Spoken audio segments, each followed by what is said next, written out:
Oke teman-teman, selanjutnya kita mau bahas Appendix 18B mengenai Revenue Recognition for Franchise. Nah, jadi ini tuh kalau bahasa Indonesianya pengakuan pendapatan untuk waralaba. Nah, simpelnya itu waralaba ini hak yang diberikan untuk menjual jasa atau barang. Nah, jadi kayak misalnya entitas itu pemilik hak ini memberikan haknya ini kepada entitas atau perseorangan lain untuk ngejual jasa atau barangnya. Jadi dia kayak pakai namanya. Contohnya itu kayak KFC, McDonald gitu. Nah, jadi dia itu ngasih hak itu ke orang lain supaya orang lain ini atau entitas lain ini bisa ngejual jasa atau barang kayak KFC kayak gitu misalnya. Nah, jadi tipenya itu ada 4. Yang pertama, manufacturer retailer. Yang kedua, manufacturer wholesaler. Yang ketiga, service sponsor retailer. Yang keempat, wholesale retailer. Nah, jadi kalau di akuntansi itu yang bisa kita telaah itu yang bagian ini, yang service sponsor retailer. Jadi kalau di bahasa Indonesia dia sponsor jasa atau pengecer kayak gitu. Jadi yang paling banyak digunakan di akuntansi yang ini, yang ketiga. Contohnya itu kayak Pizza Hut, McDonald, KFC. Nah, itu masuk ke service sponsor retailer. Nah, terus jadi perusahaan franchise ini, maksudnya perusahaan yang memberikan hak jualnya ini, mereka tuh memperoleh pendapatan dari salah satu atau kedua sumber ini. Yang pertama itu dari penjualan waralaba awal, dari penjualan awal, sama aset-aset yang berhubungan atau jasanya. Jadi selain dia ngejual namanya juga, dia juga ngejual ini aset-aset sama jasa-jasanya dia. Jadi kayak benar-benar cerminan dari si perusahaan asli kayak gitu. Terus yang kedua, kita dapat dari iuran. Nah, iuran yang berkesinambungan yang didasarkan operasi waralaba. Jadi itu kayak royalti fee gitulah yang kita serahkan secara berkesinambungan kepada franchise gitu. Jadi kalau franchise ini dia perusahaan haknya itu ya, hak waralabanya itu. Terus kalau si franchiser itu dia tuh yang punya hak itu franchiser. Nah, franchises dia yang menggunakan hak ini. Jadi kayak ngebeli gitu. Nah, ini franchiser menyediakan, jadi yang disediakan franchiser tuh kepada franchises itu yang pertama assistance in site selection. Jadi dia ngebantu untuk milih lokasi, terus untuk ngevaluasi laba potensi, terus pengawasan kegiatan konstruksinya, terus bantuan untuk memperoleh papan nama, terus perabotan sama peralatannya, terus yang kelima jasa pembukuan sama konsultasi, yang keenam pelatihan karyawan dan manajemen, terus yang ketujuh pengendalian, yang kedelapan iklan dan promosi. Jadi yang disediakan oleh franchiser tuh kepada franchises ya ini. Oke. Nah, akuntansi untuk franchise ini yang pertama dia tuh memberikan kewajiban yang berhubungan dengan hak untuk membuka bisnis, menggunakan nama dagangnya, atau properti-properti yang lain. Terus yang ketiga, jasa yang berkelanjutan seperti bantuan marketing, terus pelatihannya, dan beberapa penyediaan inventory dan manajemen inventory. Jadi, kewajiban-kewajibannya itu. Nah, akuntansi untuk franchise Selanjutnya itu ada ini. Jadi franchisor itu yang memberikan hak itu secara umum membebankan initial franchise fee and continuing franchise fee. Jadi biaya-biayanya itu. Yang pertama, initial franchise fee. Nah, ini tuh pembayaran untuk ini mengestablish the relationship. Jadi kayak menyeimbangkan hubungan mereka. Jadi biaya awal ini kayak untuk menjaga hubungan mereka dulu, terus menyediakan layanan-layanan awal. Nah, itu initial franchise fee. Terus yang kedua, continuing franchise fees. Jadi biaya yang berkelanjutan itu diterima dari in return. Jadi pengembalian in return. Jadi kayak kan nggak mungkin si perusahaan itu kan memberi haknya pasti ngedapat return kan, imbal balik.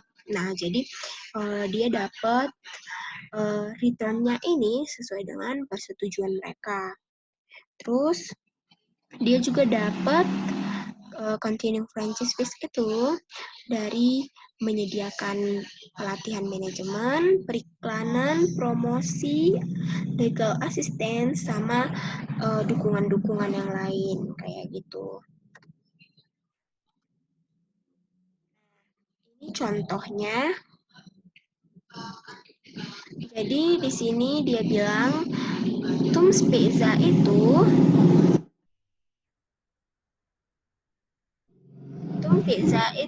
enters into a franchise agreement. Jadi dia menandatangani perjanjian waralaba batu di 1 November 2019 untuk memberikan Food Fight Corp.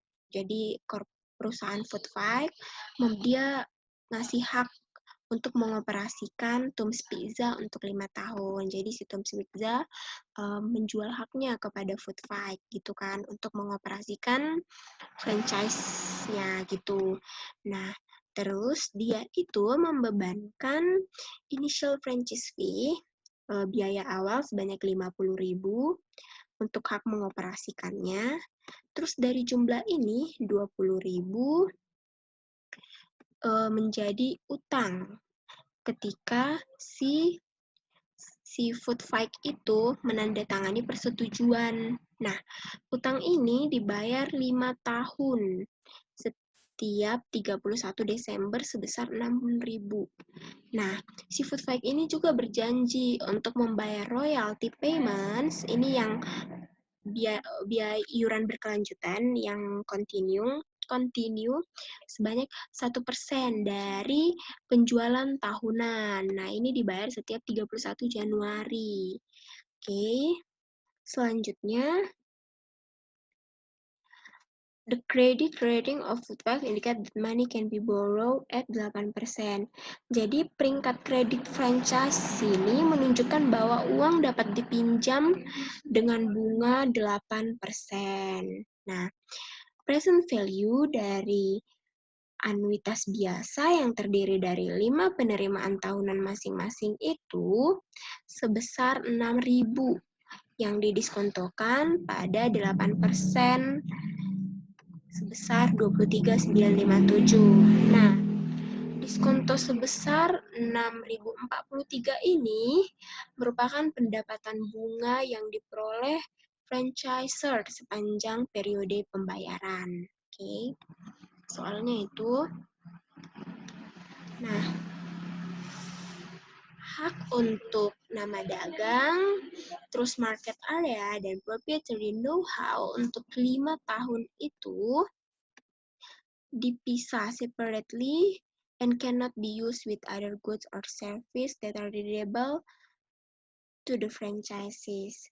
Jadi, dia itu dijual secara terpisah dan nggak dapat digunakan dengan jasa atau barang lainnya yang dijual oleh franchise.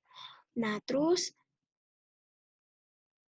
dia itu haknya dikombinasikan untuk memberikan kewajiban kinerja kepada perusahaan.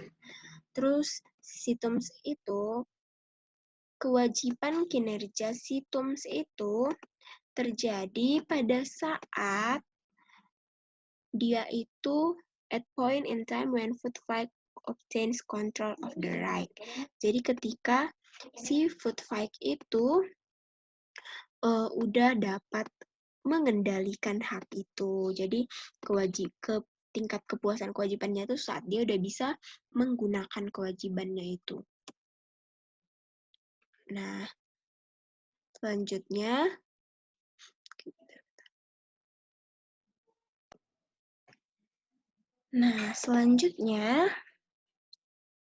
training service. Jadi pelatihan untuk layanan sama peralatan ini berbeda karena layanan dan peralatan itu dijual terpisah. Nah, jadi situm itu memenuhi kewajiban kinerja ketika dia itu mentransfer layanan dan peralatannya ke Food Fight. Terus, si TUMS itu nggak berhak untuk mengakui pendapatan untuk royalti, pembayaran royalti. Karena itu nggak dijamin secara wajar. Nah, jadi si TUMS itu mengakui pendapatan untuk royalti ketika atau sebagai ketidakpastian yang terselesaikan. Jadi dia nggak mengakuinya. Nah, jadi ini alokasi transaksi, harga transaksi di 31 Desember 2019. Jadi ada hak untuk nama dagangnya, market area sama proprietary know-how-nya sebesar 20.000, biaya pelatihannya 9.957, terus equipment-nya 14.000. Nah, total transaksinya sebesar 43.957. Nah, training is completed in January 2020. The equipment is not. Nah, jadi pelatihan itu diselesaikan di Januari 2020. Terus peralatan itu dipasang di Januari 2020 dan Food Fight mengadakan grand opening pada 2 Februari 2020. Oke. Nah, di 31 Desember 2019, si TUMS itu menandatangani persetujuan dan menerima pembayaran awal dan notes. Oke. Jadi si TUMS itu mencatat si TUMS itu tadi ini kan si franchiser, dia nyatet cash pada notes receivable karena dia nerima cash, terus dia juga menerbitkan notes receivable, terus sebanyak 23.957, cash sebanyak 20.000 nih. Terus unearned franchise revenue sebanyak 20.000, unearned service revenue sebanyak 9.957, dan unearned sales revenue sebanyak 14.000. Nah, jadi ini itu dicatat sebagai unearned karena itu masih kewajiban dari si franchiser gitu, teman-teman. Ini kenapa ending? Jadi dia tuh masih kewajibannya gitu unearned. Jadi dia masih ada kewajiban untuk melakukan itu, makanya dianggap sebagai kewajiban unearned. Terus di 2 Februari 2020 franchise opens. Nah, dibuka nih. Terus si Tom satisfy the performance obligation related to the franchise right, training and equipment. Nah, si Tom itu menyelesaikan kewajibannya untuk hak pelatihan sama equipment tuh. Nah, karena dia udah menyelesaikan kewajibannya, berarti kewajiban di debit karena udah diselesaikan. Terus dia mengakui franchise revenue, pendapatannya sebanyak 20.000, terus service revenue, pendapatan jasa sebanyak 9.957, sales revenue sebanyak 1.000, dan inventory sebanyak 10.000 gitu. Gara-gara dia udah memberikan. Nah, ini kenapa COGS pada inventory? Karena inventorinya udah berkurang. Dia menyerahkan inventorinya gitu ya. Oke. Terus selama 2020, Food Fight ini does well. Jadi dia bekerja dengan baik. Terus dia mencatat penjualannya sebanyak 525.000 di operasi pertamanya. Terus jurnal untuk mencatat ini nih di 31 Desember 2020 dia mencatat continuing franchise fee. Jadi royalty payment tadi disoal sebanyak 1% dari sales. Nah, dia nyatat account receivable pada franchise revenue sebanyak 5.250. Nah, dia mencatat sebagai account receivable karena itu merupakan piutang dari si Food Fight kepada si Toms. Makanya account receivable pada franchise revenue sebanyak 5.250. Terus untuk mencatat pembayaran yang diterima dan bunga yang diterima. Oke, jadi dia mencatat cash pada notes receivable karena tadi kan awalnya dia nerbitin notes receivable. Notes receivable-nya udah berkurang, dia nerima cash sebesar 6.000. Terus notes receivable pada interest revenue ini untuk mengakui interestnya. Interest revenue sebanyak 1.917. Oke, selanjutnya pengakuan pendapatan untuk hak waralaba dari waktu ke waktu, overtime. Nah, jadi ini itu tergantung pada substansi ekonomi dari hak tersebut. Pemilik waralaba bisa aja menyediakan akses untuk hak daripada mentransfer kontrol hak waralaba tersebut. Jadi kayak kasus ini pendapatan waralaba kita itu kita akui dari waktu ke waktu. Dia bukan at point in time, jadi dia bukan pada suatu titik waktu aja, tapi dari waktu ke waktu kita mengakui dia. Karena balik ke ini tadi, ke yang atas ini tadi, karena si pemilik waralaba itu dia bisa aja hanya menyediakan akses ke hak daripada dia mentransfer kontrolnya sepenuhnya kayak gitu ya. Terus, nah contohnya pengakuan waralaba yang overtime itu, nah ini si Tech Solver Corp. Dia itu pemilik waralaba. Terus dia itu menyediakan berbagai layanan komputasi, kayak instalasi perangkat keras, terus perbaikan, terus data cadangan, device servicing, and network solution. Nah, di perangkat Apple sama PC. Nah, terus setiap perjanjian franchise itu memberikan hak kepada penerima waralaba, hak kepada franchises untuk membuka toko,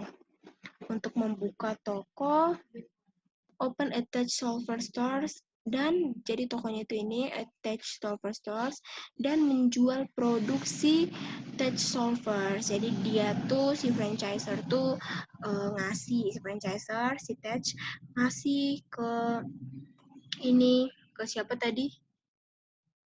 Each franchise kepada seseorang atau entitas memberikan hak untuk menjual sama hak untuk membuka toko tech solvers gitu kan selama 5 tahun. Nah, berdasarkan kontrak, si tech solver itu juga menyediakan memberikan kepada si franchises with a number of service, jadi dia memberikan sejumlah layanan lain untuk mendukung dan meningkatkan merek dari waralaba. Jadi dia ngasih termasuk ini advising and consulting, jadi kayak memberikan nasihat sama konsultasi tentang pengoperasian toko, terus mengkomunikasikan hardware yang baru dan pengembangan software dan teknik-teknik jasa, terus menyediakan bisnis dan pelatihan manual, terus program iklan dan pelatihan. Jadi dia ngasih itu. Nah, terus dibilang lagi sebagai operasi layanan yang hampir seluruhnya. Nah, all parts and other supplies are purchased as needed by our customers. Semua bagian dan lainnya persediaan dibeli sesuai kebutuhan pelanggan. Nah, terus si Tech Solvers menyediakan beberapa layanan di muka kepada penerima waralaba yang diberi pelatihan. Nah, diberi latihan, terus which are update for technology change on a monthly basis at minimum. Pokoknya dia ngasih jasa-jasa gitu. Terus si Tech Solvers memasuki persetujuan agreement di 15 Desember 2019. Terus dia memberikan si franchise itu hak untuk mengoperasikan Tech Solvers. Nah, sebanyak selama 5 tahun. Nah, terus initial franchise-nya tuh sebanyak 5.000 untuk hak membuka franchise. Terus dia juga, nah dia itu payable, berarti secara utang. Terus si Tech Solver juga menerima ongoing royalty payments, berarti ini yang continue sebanyak 7% dari penjualan tahunan yang dibayar setiap 15 Januari. Terus si franchise itu memulai operasi di Januari 2020 dan mengakui 85.000 pendapatan di 2020. Oke. Nah, ini sama kayak tadi penjelasan yang sebelumnya yang hak untuk nama dagang, market area, sama proprietary know-how itu untuk 5 tahun itu nggak berbeda, are not individually distinct, jadi nggak berbeda secara individual gitu. Nah, jadi each one is not sold separately. Jadi setiap mereka ini nggak dijual secara terpisah dan nggak dapat digunakan dengan barang atau jasa lain yang tersedia bagi penerima waralaba. Terus, hak lisensi dan pelatihan yang berkelanjutan itu kewajiban kinerja yang tunggal dari si Tech Solver. Terus si Tech Solver juga menyediakan akses ke hak dan keharusan untuk melanjutkan pembaruan dan layanan. Itu continue performance-nya dia. Terus, nah, Tech Solvers cannot recognize revenue for royalty payment. Sama kayak tadi, si Tech Solver sebagai franchisor juga nggak dapat mengakui pendapatan untuk pembayaran royalti ini. Karena dia itu nggak dijamin secara wajar untuk berhak atas jumlah royalti itu. Terus pembayaran mewakili variabel pertimbangan, terus dia juga mengakui pendapatan untuk royalti sebagai ketidakpastian yang tidak terselesaikan. Ketidakpastian terselesaikan. Terus, nih, langsung ke jurnalnya aja. Through franchise agreement. Jadi, penandatanganan perjanjian waralaba tadi dan penerimaan biaya awal itu dicatat pada cash pada unearned franchise revenue sebesar 5.000. Kayak sama kayak tadi, ini kewajibannya dia. Terus, franchise memulai operasi di Januari 2020. Aduh, pending nih. Oke, franchise memulai operasi di Januari 2020 dan mencatat pendapatan sebesar 85.000 untuk tahun berakhir di 31 Desember 2020. Nah, dia udah menyelesaikan kewajibannya, dia catat unearned franchise revenue pada franchise revenue sebanyak 1.000 untuk tahun itu, karena tadi 5.000 dibagi 5 tahun. Terus dia mengakui account receivable pada franchise revenue sebanyak ini tadi royalty fee sebanyak 5.950. Yang tadi bentar.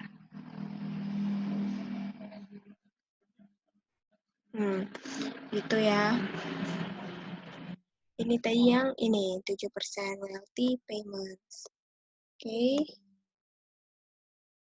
Oke, udah selesai teman-teman. Terima kasih.